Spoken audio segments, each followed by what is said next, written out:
Welcome to another episode of the Believe in Minnesota Football podcast hosted by me, Tony Liebert. You can follow me on Twitter at Tony Liebert and on Instagram and TikTok at Tony_Liebert. That is TonyLiebert. For today's episode, we'll be previewing the Gophers' Week 4 opponent, their first Big Ten road test of the season at Northwestern in Evanston, Illinois, against the mighty Wildcats. It is a odd 6:30 p.m. kickoff Central Time against Northwestern. Clearly, Big Ten Network wanted to find something to put in that primetime slot, and they settled on the Gophers and Northwestern. But it'll mark the fourth straight game with no 11 a.m. kickoff. Be a fun thing I might need to look at, see the last time that happened. But I mean, it kind of tells you where the Gophers program is. Not saying that they're on like ABC or anything, but the Big Ten's like people like Minnesota, so let's throw them on the primetime game. But Gophers are favored by 12 points in this game, and for you total enjoyers, their over under is 38.5 points, somewhere around there. Different lines, a couple different places, but yeah, Northwestern is 1-2 this season, coming off a very disappointing 1-11 season last year. They opened the year with a 7-24 loss at Rutgers. Back that up with a 38-7 win at home against UTEP, and then last week they went on the road, played right by the Gophers. Oddly enough, they played at Duke and lost 14-38. So we all know the story of the offseason was when Northwestern let their longtime head coach, arguably their best in program history and arguably their best player in program history, Pat Fitzgerald, let him go after an investigation into a hazing scandal within the program. And in comes first year supposed to be defensive coordinator David Braun from NDSU, thrusted into the interim head coach. And it has been an absolute mess for Northwestern football. And I think what the most of this episode will be about how the Gophers match up in this game. But Northwestern, the next 5 years is one of the more interesting programs to watch in the Big Ten. I mean, now alongside Michigan State, but for Michigan State, they're at least established brand. Yeah, Northwestern is going to be pretty interesting to watch, I think.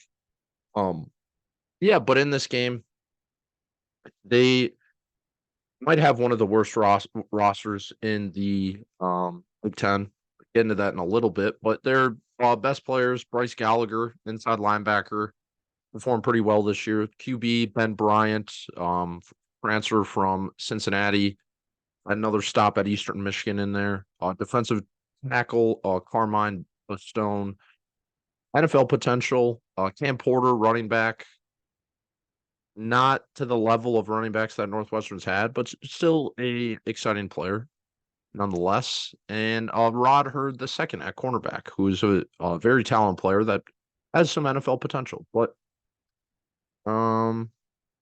this is an interesting game for the Gophers because everyone looked at the preseason schedule. A lot of people marked up week 1 as a win, week 2 as a win. Had the pivotal moment week 3 against North Carolina. The optimistic fans were like, "Ooh, maybe they'll win this game." They don't win this game. 7-point underdogs, 7.5-point underdogs, whatever. They move on. Northwestern, this is another game that everyone chalked up as a win. So it's a must win for the Gophers in this scenario because they are. I don't know where Northwestern's better on the whole football field, to be completely honest with you. I don't know if they have a single position group better, and very few players in general better than the Gophers, to be completely honest with you. David Braun, their interim head coach, very interesting position, but there's an inordinate amount of questions regarding the Northwestern program at the moment. And it's interesting because Pat Fitzgerald's gone.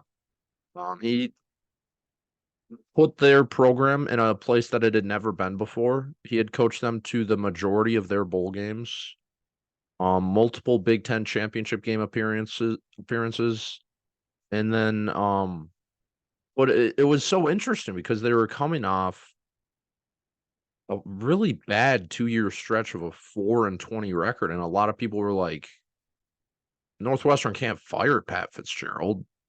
That but they have to be better.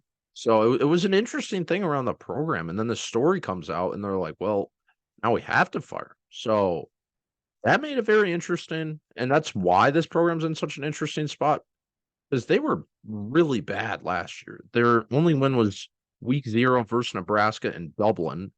They had a loss to Southern Illinois at home, an FCS school. They had a loss to Miami of Ohio at home, a MAC school.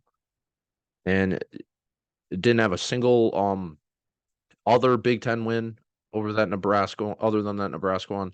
And they just had a lot of just not very good performances. 42-7 at home against Wisconsin. I mean, Ohio State, they kept up with them with 7-21, but that Minnesota game last year, Minnesota destroyed them and ran all over them. And I have a feeling that might be a theme of this game too. But that's what it's interesting. Matt Fitzgerald played in one of the two Rose Bowl appearances that the program's had in program history, and coached them into being somewhere that they had never been before. Northwestern's historically the worst program in the Big Ten, and Pat Fitzgerald the last 10 years, they were better than the Gophers. They appeared in 2 Big Ten championship games. And Minnesota can't say that. Illinois can't say that. Nebraska certainly can't say that. So it's interesting. And the biggest question is, how bad is this Northwestern team? Everyone saw the week 1 game because it was on that Sunday, standalone game, 11 a.m. at Rutgers on CBS. And everyone's like, ooh, is there a win on the schedule? And then week 2 rolls around. They host UTEP. And the line was very close. It was like a pick 'em line. Northwestern might have been favored by 1.5, 2, but it was around there. So they weren't getting much respect. And people were like, maybe UTEP wins, and where's the other win on Northwestern's schedule? So they do look better in that game. But it was tied 7-7 at halftime. And if you look in that game, and the box score especially, it's really interesting because the yardage was pretty similar. It was 391 to 319.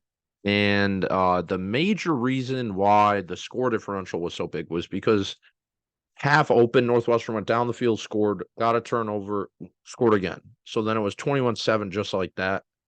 And then you could tell UTEP was a little deflated because they did have to go on the road in a Big Ten school. Not saying Northwestern has real intimidating home field advantage, but you know what I mean. And then UTEP was really not able to get in their rhythm much after that. But like Northwestern's offense really was never in a rhythm in that game. Cam Porter had like 70 yards. Ben Bryant was pretty just mediocre. And I just don't know how Northwestern's going to score on the Gophers, because the Gophers are the best defense they played this year. Duke doesn't have a very good defense. Even though their head coach is pretty defensive-minded. Rutgers, another defensive-minded head coach, but the Gophers have better defense in them. And which will be interesting, though, because they do run a lot of similar stuff to the Gophers. We know all the connections between Minnesota and Rutgers, so that it'll be an interesting game, I think, for the Gophers to watch tape on. Have Kirk Sherrock on offense. You got Joe Harris-Miak as the co-defensive coordinator. I believe he might be the defensive coordinator. But you know what I mean. You got Flip Dixon, Curtis Dunlap, plenty of Gophers connections on that Rutgers team. So that'll be an interesting game that I'd imagine PJ Fleck and his staff are looking at a lot when preparing for this one. But like I said, how bad is this Northwestern team? I believe that they are the worst Power 5 team in the country still. If you look at other conferences, take the back. Stanford might be worse. But it'd still be an interesting game if they played Northwestern. It's not like Stanford would get blown out. But Stanford's probably worse. Northwestern would probably be favored in that game. But Northwestern, I think, is pretty clearly the worst team in the Big Ten. I think they're pretty clearly the worst roster in the Big Ten. Um, Ben Bryant was an interesting addition in the transfer portal. He had a intriguing year last year at Cincinnati because it came off a year they were in the playoffs. So they're like, "Ooh, who's this Ben Bryant guy?" He played pretty well. And then he came back and I mean, their quarterback situation last year was not good at all. So anything was really an upgrade. Ryan Helinski and Brandon Sullivan really never clicked. So it was an upgrade, but not a real drastic one, is what I'm saying. And I mean, the Northwestern teams that have been so successful in the past, they've had Justin Jackson and Evan Hull, and they've been able to lean on guys like that in the running game and kind of spread them out a little bit. And then on defense, this team doesn't have that one star. There's Patty Fisher, their linebacker, was there forever. Greg Newsome, first round pick. Brennan Joseph transferred to Notre Dame. They don't have that talent on this team. They don't have that like surefire NFL talent, and it shows. I like I said, I believe they're the worst roster in the entire Big Ten, and the reason why the future is so grim is because I just don't see like a whoever wherever they go, if they retain David Braun, which would be a really interesting choice, but they might have to, which is very odd. But um, and then I just don't know how their roster is gonna be able to compete in this conference when you add USC, UCLA, Washington, Oregon, who are all ranked teams this year, and you got Minnesota right now. I do with all their young talent, they're in a great position right now when you look ahead to the Big Ten in the future, that there's all these new teams. Minnesota has all this. There's hope and optimism. Northwestern has none of that right now. Schools like Indiana, none of that. Like, what are you gonna be like? I have to play all these teams now. What the heck are those schools gonna do? How are they gonna compete at all? And I mean, it's gonna be really interesting. But I mean, like I said, Cam Porter's a fine running back on this team, but he's not in the upper half of the Big Ten running backs. Bryce Gallagher, nice inside linebacker, guy that'll be on the Gophers scouting report, but it's not a guy who's going to be drafted on day one or day two of the NFL. Carmine Bastone and Rod Hurd the second are probably the two best pure players on this team, and you look into their future and pure talent, maybe. Um, but uh, before I guess you look at that, there are just plenty of question marks all over this team because they just don't really have a strength. That's the biggest thing. Because, you play teams like Eastern Michigan, even, who I think would beat Northwestern, not fairly easily, but they would beat Northwestern, I think. Uh, they had very good running attack. Samson Evans, better than any running back on this Northwestern team. I might even say they're Eastern Michigan's QB pretty much on the same level as Ben Bryant, maybe. I expected a little more out of Ben Bryant, to be honest. He really hasn't shown me too much, but I can't blame him. They don't have very good weapons at all. I would take Eastern Michigan's weapons over Northwestern's, to be honest with you. So it's interesting because it's a must-win game. Gonna be honest with you, this being a 6:30 game is weird. And Ryan Field is always very sleepy, but I feel like it's only sleepy during the day. And if it's dark, it's not as sleepy. Like you're gonna be able to get fired up. So I typically don't like to lay wagers on the Minnesota football teams, but I mean, if you this I don't basically I'm saying I don't know why this game's only a 12-point spread. I think Minnesota is much better than 12 points. And they just match up so well against Northwestern. Northwestern has done very poorly against the run. Duke was able to run on them pretty easily last week, and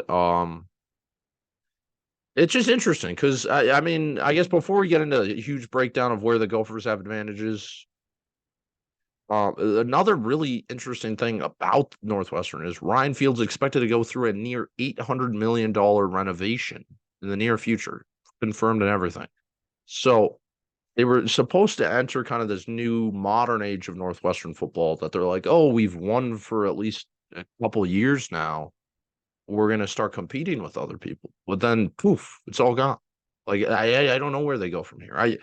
I'm not connected it well enough nationally to know where Northwestern ranks amongst um jobs in the country, which will be really interesting to see because uh if they can like lure a guy like Dave Clawson from Wake Forest, because Northwestern is in one of the two power conferences. There'll be other major conferences, but the Big Ten and SEC have a leg up over anyone. So will they be able to get a guy like Dave Clawson from Wake Forest or Mike Elko from Duke, or will they be stuck with promoting Dave Brown? And I don't know. It'll be interesting to watch, but I have a feeling it might get worse before it gets better. So yeah, like I was saying, kind of when you look at this week 4 matchup versus the Gophers, you can tell pretty easily that I'm leaning towards the maroon and gold in this game. But I mean, Duke had 5 players who ran for more than 20 yards, 3 who had more than 60, and 4 who had more than 30. So uh the QB run game that's one thing I just want the Gophers to do. I feel like that's missing in this offense is the QB run game. And it will give Athan a lot more confidence. Because as much as Darius Taylor's tremendous, and as much as you want to lean on your running game, it's hard for a young quarterback to get confidence when you're just moving down the ball. He's not really doing anything. He's just handing the ball off. And Athan can break those long runs too. So it just I don't see how this Northwestern defense slows down Minnesota, and I don't see how the Northwestern offense moves the ball, to be honest with you. So, and that reason, I personally think there's a real solid chance the Gophers have a shutout in this game. I don't really want to predict the shutout, but I put it like 50-50, to be honest with you. If 50-50 that Northwestern doesn't score a touchdown, I'll say. Because you always can get one dumb turnover and then you get a field goal out of it. But we saw the Gophers only allow 1 touchdown in the first 2 weeks, and it was kind of on that fluke play. So I have no idea how Northwestern's going to move the ball on the Gophers. They were barely able to move the ball on Duke and Rutgers, who are 2 undefeated programs right now. But still, I just don't. I don't see it. I don't see it. And for the Gophers, they need to use this game as a learning tool for a young team. It's a very big game for Athan Kaliakmanis. Even the fact that they're a 12-point favorite and they should win by more than that, in my opinion. This is where he can get back on track. This is where he can gain his confidence back. If he goes out there and throws for over 200 yards, 2 touchdowns, great game. Perfect game. Let's say they win 38-3. Great. You got Louisiana Lafayette coming to town next week. Homecoming. Get a little more excitement, a little more pressure. Homecoming at home, but not a huge step up. And then you get another 200-yard, 2-touchdown game under your belt. You got Michigan the week after. So it's baby steps. You're just building more and more. And I mean, my prediction for this game, 38-0. I'm going to be honest with you. I do not see a scenario in the world how Northwestern wins this game. Going to keep it blunt. You saw Darius Taylor run crazy in the last 2 games. I just don't see how that happens in this one. If Athan, God forbid, worst case scenario, let's say the Gophers get a bunch of injuries. Athan gets hurt. Darius Taylor gets hurt. I still think they win this game. Even in the games like in the past, the 6:30 game here makes a huge difference on the road, but still, it just when they played teams like Bowling Green or Miami of Ohio, you'd be like, you're overlooking them. And Miami of Ohio, they had a good quarterback, Brett Gabbert, still there. Bowling Green, I still don't really know what happened in that game. So you can always get a Bowling Green scenario, but I'm more confident that they'll win this game than the Eastern Michigan game. They were 20-point favorites versus Eastern Michigan. That was at home, obviously, but I saw a scenario how Eastern Michigan won. I'm just really struggling to see a scenario how Northwestern wins. So I'm going to keep this episode pretty short. I'm just going to leave it at that. And it's going to be a weird game at 6:30. It's going to be happening during the Ohio State Notre Dame game. Feel like a lot of Gophers fans might be watching that game about halfway through. So interesting game, baby steps, must win. These are the games though that you're able to add onto your record. And you go into the Michigan game, you're 4-1, a lot different than 3-2. And those are the games that you add up where blink of an eye at the end of the year, you add a Michigan State win in there, a Purdue win, you're 7-5, 8-4, just like that. You got to win these games to get those records because the Illinois games, the Wisconsin, the Iowa, the Michigan, the Ohio State, those are the tough games. So you need to win the easy ones. Not really a news flash there, but I will leave it at that. Won't be long-winded on this episode. I appreciate everyone for listening as always, and row the boat, Sky Uma, and go Gophers.